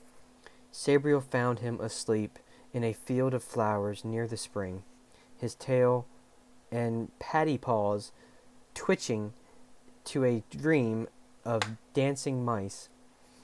Sabriel looked at the straw yellow flowers, sniffed one, scratched Mogget behind the ears, then went back to the figurehead. The flowers were cat balm, explaining both Mogget's previous mood and his current solemnness. Somnolence. Somnolence. Mm-hmm. She would have to make up her own mind. So, she said, addressing the figurehead like a lawyer before a court. You are a victim of some free magic spell, or necromantic trickery. Your spirit lies neither in life nor death, but somewhere in between. I could cross into death and find you near the border, I'm sure, but I could find a lot of trouble as well. Trouble I can't deal with in my current pathetic state. So what can I do?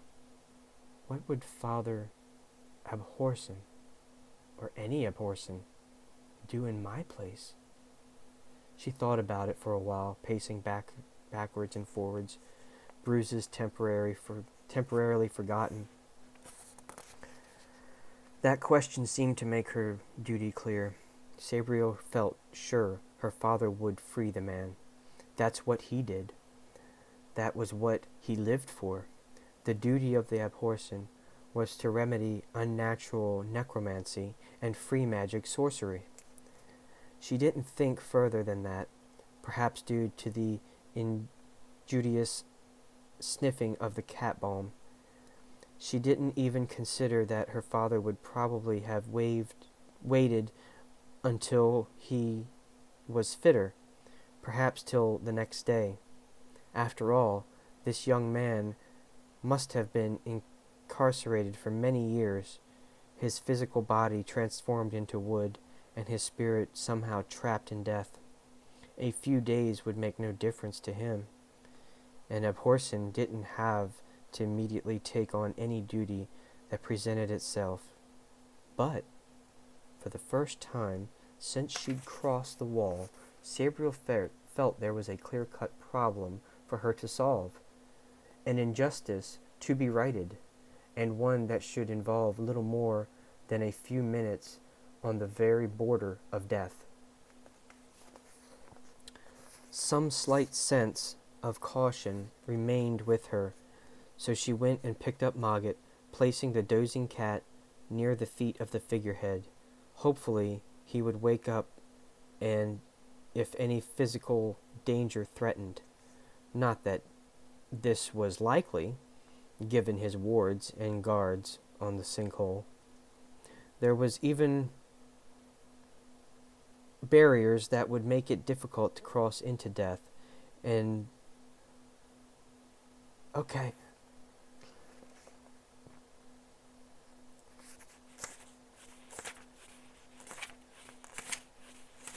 Yes, I've still got a few pages, but I have to go to the bathroom.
Sorry about that. I'm going to have to edit this little part, but that's okay. I don't mind one little edit. Let's finish this.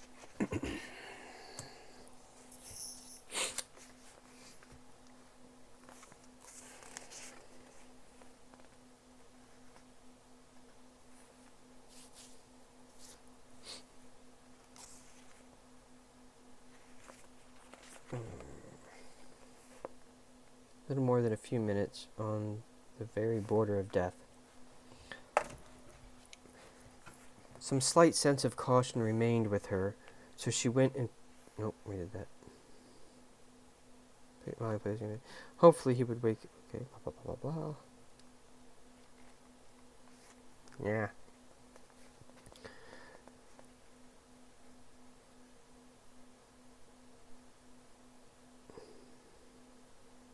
There were even barriers that would make it difficult to cross into death, and more than difficult for something dead to follow her back. All in all, it seemed like a perfect place to undertake a minor rescue. Once more, she checked the bells, running her hands over the smooth wood of the handles, feeling their voices within, eagerly awaiting release. This time, it was Rana she freed from its leather case. It was the least notable of the bells, its very nature lulling listeners, beguiling them to sleep or inattention. Second thoughts bruised at her like doubting fingers, but she ignored them. She felt confident, ready for what would have been only be a minor stroll in death. Amply safeguarded by the protections of this royal necropolis, sword in one hand, bell in the other, she crossed into death. Cold hit her, and the restless current, but she stood where she was, still feeling the warmth of life on her back. This was the very interface between the two realms, where she would normally plunge ahead. This time, she planted her feet against the current and used her continuing slight contact with life as an anchor to hold her own against the waters of death. Everything seemed quiet, save for the constant gurgling of water about her feet, and the far-off crash of the first gate. Nothing stirred, no shapes looming up out of the gray light. Cautiously, Sabriel used her sense of the dead to feel out anything that might be lurking, to feel the slight spark of the trapped, but living, spirit of the young man. Back in life, she was physically close to him, so she could be near his spirit here. There was something, but it seemed further into death than Sabriel expected. She tried to see it, squinting into the curious grayness that made distance impossible to judge. But nothing was visible. Whatever was there lurked beneath the surface of the water. Sabriel hesitated, then walked towards it, carefully feeling her way, making sure of every foot falling, guarding against the gripping current. There was definitely something odd out there.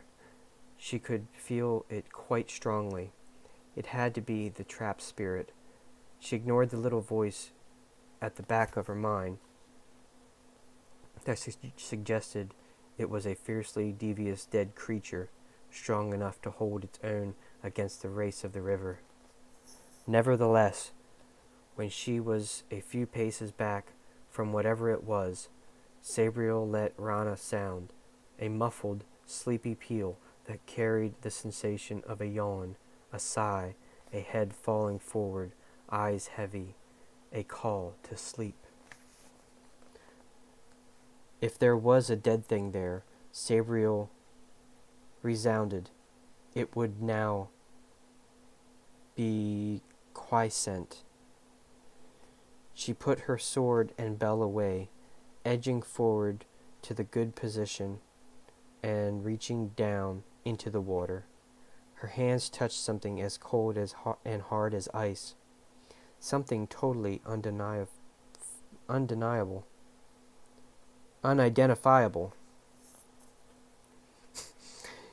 She flinched back, then reached down again till her hands found something that was clearly a shoulder.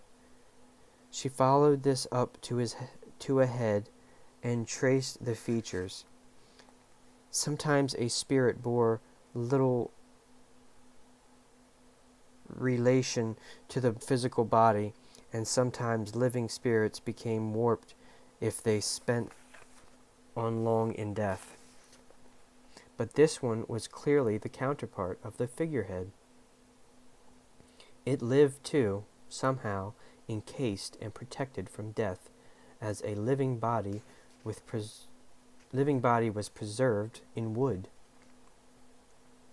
Sabriel gripped the spirit form under its arms and pulled.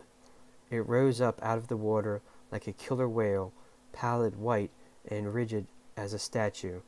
Sabriel staggered backwards, and the river, ever eager, wrapped her legs with tricksome eddies, but she steadied herself before it could drag her down. Changing her hold a little, Sabriel began to drag the spirit form back towards life. It was hard going, much harder than she had expected. The current seems too far strong for this side of the first gate. And the crystallized spirit, or whatever it was much, much heavier than any spirit should be. With nearly all her concentration bent on staying upright and heading in the right direction, Sabriel almost didn't notice the sudden sensation of noise that marked the passage of something through the first gate. But she'd learned to be wary over the last few days, and her conscious fears had become enshrined in subconscious caution.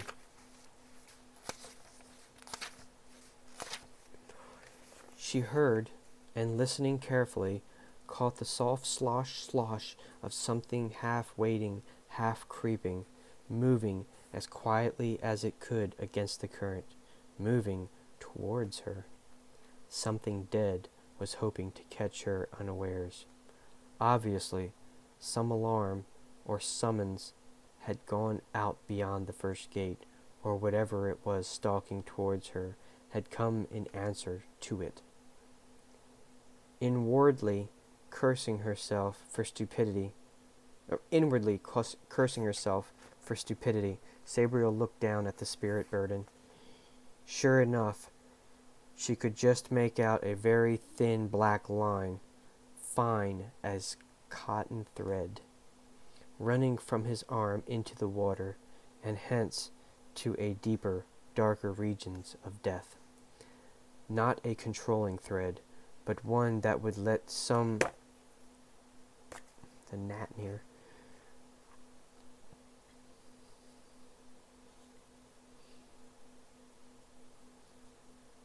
Running from his arm into the water, and thence into the deeper, darker regions of death. Not a controlling thread, but one that would let some distant adept know the spirit had been moved. Fortunately, sounding Rana would have slowed the message, but was she close enough to life? She increased her speed a little, but not too much, pretending she hadn't noticed the hunter. Whatever it was, it seemed quite reluctant to close in on her. Sabriel quickened her pace a little more, adrenaline and suspense feeding her strength. If it rushed her, she would have to drop the spirit, and he would be carried away, lost forever. Whatever magic had preserved his living spirit here on the boundary couldn't possibly prevail if he went past the first gate. If that happened, Sabriel thought, she would have precipitated a murder rather than a rescue. 4 steps to life, then 3. The thing was closing now. Sabriel could see it, low in the water, still creeping, but faster now. It was obviously a Desian of the 3rd, or even some later gate, for she couldn't identify what it once had been. Now it looked like a cross between a hog and a segmented worm, and it moved in a series of scuffles and insidious wiggles.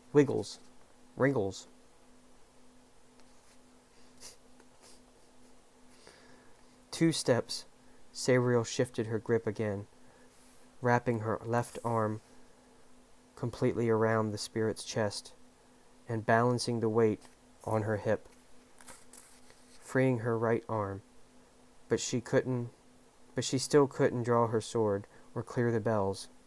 The hog thing began to grunt and hiss, breaking into a diving, rushing gallop, its long, yellow-crusted tusks surfacing through the water, its long body undulating along behind. Sabriel stepped back, turned, and threw herself and her precious cargo headfirst into life, using all of her will to force them through the wards on the sinkhole. For an instant, it seemed that they would be repulsed. Then, like a pin pushing through a rubber band, they were through. Shrill squealing followed her, but nothing else. Sabriel found herself face down on the ground, hands empty, ice crystals crunching as they fell from her frosted body. Turning her head, she met the gaze of Mogget. He stared at her, then closed his eyes and went back to sleep. Sabriel rolled over and got to her feet, very, very closely. She felt all her pains coming back and wondered why she'd been so hasty to perform deeds of daring do and rescue. Still, she had managed it. The man's spirit was back where it belonged, back in life, or so she thought, till she saw the figurehead. It hadn't changed at all, to outward sight, though Sabriel could now feel the living spirit in it. Puzzled, she touched his immobile face, fingers tracing the grain of the wood. "A kiss," said Mogget sleepily. "Actually, just a breath would do. But you have to start kissing someone sometime, I suppose." Sabriel looked at the cat, wondering if this was the latest symptom of cat balm-induced lunacy. But he seemed sober enough and serious. "A breath?" she asked. She didn't want to kiss just any wooden man. He looked nice enough, but he might not be like his looks. A kiss seemed very forward. He might remember it and make assumptions. Like this? She took a deep breath and leaned forward.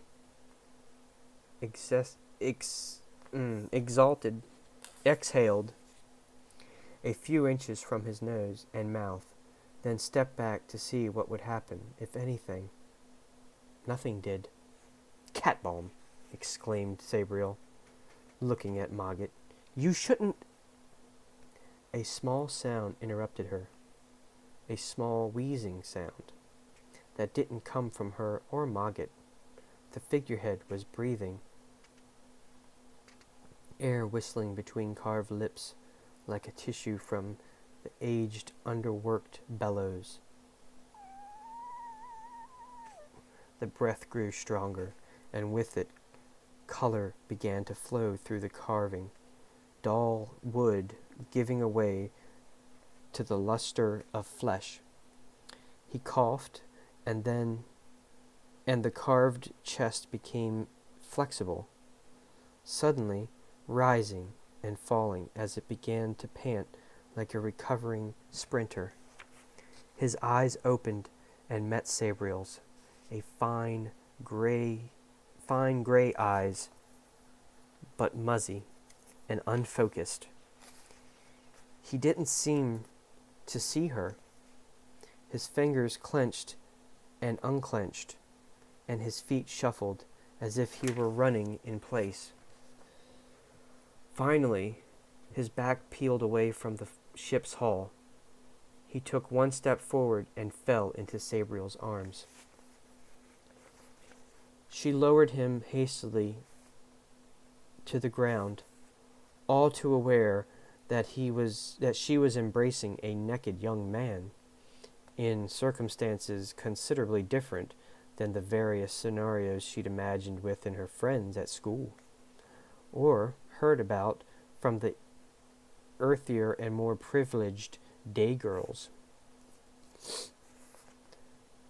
"Thank you," he said, almost drunkenly, the words terribly slurred.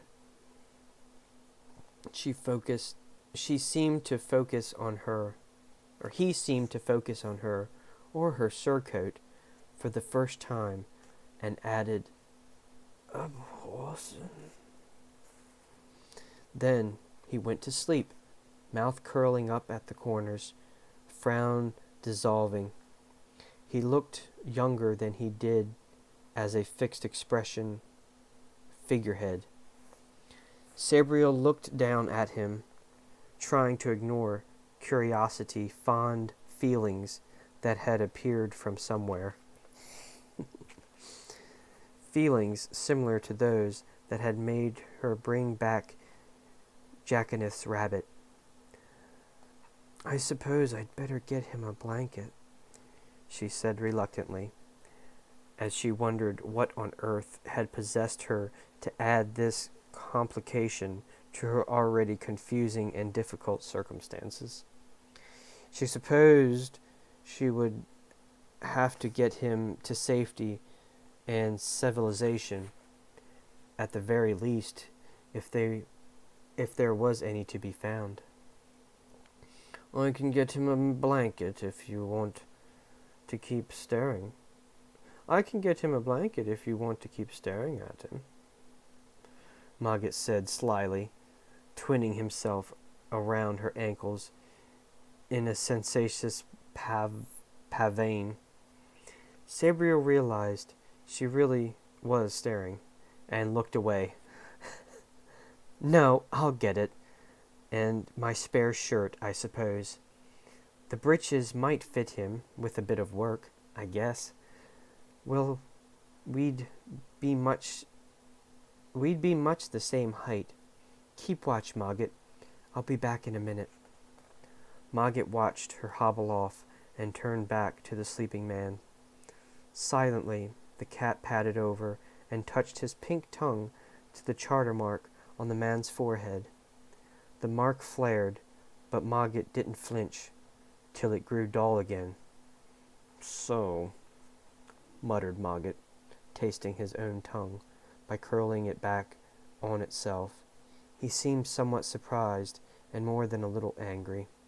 He tasted the mark again, and then shook his head in distaste, the miniature sereneth on his collar ringing, and a little peal that was not of celebration. Whew, we did it. We did it. Oh my gosh, we're 20 minutes over. Wow. I'm sorry, MP. I knew that was a long chapter. Okay, everybody. We're going to go rate MP. Thank you all for hanging out. I hope you enjoyed the lewdness of this one. Yeah, it was lewd. Oh my gosh, look at my hair. Crazy. So yes, thank you all. We're gonna go rate MP. So stick around if there is anyone there. I don't know. I don't think there is. No, there's no one there. Alright.